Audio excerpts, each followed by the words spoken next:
ಸರಿ, ನೀವಿಬ್ರು ಮಾತಾಡ್ಕೊಳ್ಳಿ, ನಾವು ಆಚೆಲಿ ಇರ್ತೀವಿ. ಸರಿ ಆಂಟಿ, ಮಾತಾಡ್ಕೋತೀವಿ. ಮತ್ತೆ ನಂಗೆ ನೀವು ಇಷ್ಟ ಆಗಿದ್ದೀರಾ? ನಿಮಗೆ ನಾನು ಇಷ್ಟನಾ? ನೀವು ಇಷ್ಟ ಆಗಿದ್ದೀರಾ? ನಿಜ ಹೇಳಿ, ಏನೇ ಇದ್ರು ನನ್ಗೀಗಾಗಲೇ ಮೊದಲು ಇಬ್ರು ಗರ್ಲ್ ಫ್ರೆಂಡ್ ಇದ್ರು. ಇವಾಗ ಅವ್ರ ಹತ್ರ ನನ್ನ ಟಚ್ ನಲ್ಲಿಲ್ಲ. ನಿಮ್ಗೆ ಯಾರಾದ್ರೂ ಬಾಯ್ ಫ್ರೆಂಡ್ ಇದಾರಾ? ಏನು ಬಾಯ್ ಫ್ರೆಂಡಾ? ಹಂಗಂದ್ರೆ ಏನು? ನನಗೆ ಬಾಯ್ ಫ್ರೆಂಡು ಇಲ್ಲ. ಏನಾದ್ರೂ ಇದ್ರೆ ನಿಜ ಹೇಳಿ, ಯಾಕೆ ಬೆವರುತ್ತಿದ್ದೀರಾ? ನನಗೆ ಬಾಯ್ ಫ್ರೆಂಡ್ ಇಲ್ಲ ಅಂದ್ರೆ ಇನ್ನೆಲ್ಲಿಂದ ತಗೋಬರ್ಲಿ ಬಾಯ್ ಫ್ರೆಂಡ್? ಸರಿ, ನಿಮ್ಗೆ ಏನಾದ್ರು ಬಾಯ್ ಫ್ರೆಂಡ್ ಇದ್ರೆ ನನಗೆ ಈ ಮದ್ವೆ ಇಷ್ಟ ಇಲ್ಲ ಅಂತ ಮನೆಯವ್ರಿಗೆ ಹೇಳಿ ಕ್ಯಾನ್ಸಲ್ ಮಾಡಿಸ್ತಿದ್ದೆ, ಅದಕ್ಕೆ ಕೇಳ್ದೆ. ಹೌದಾ?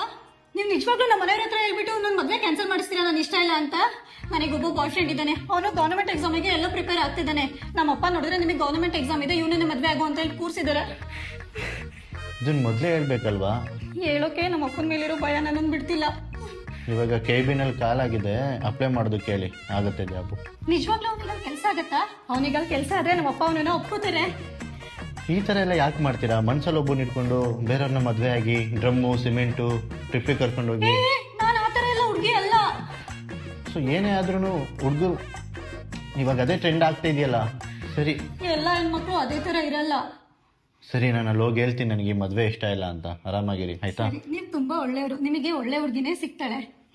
Thank you so much.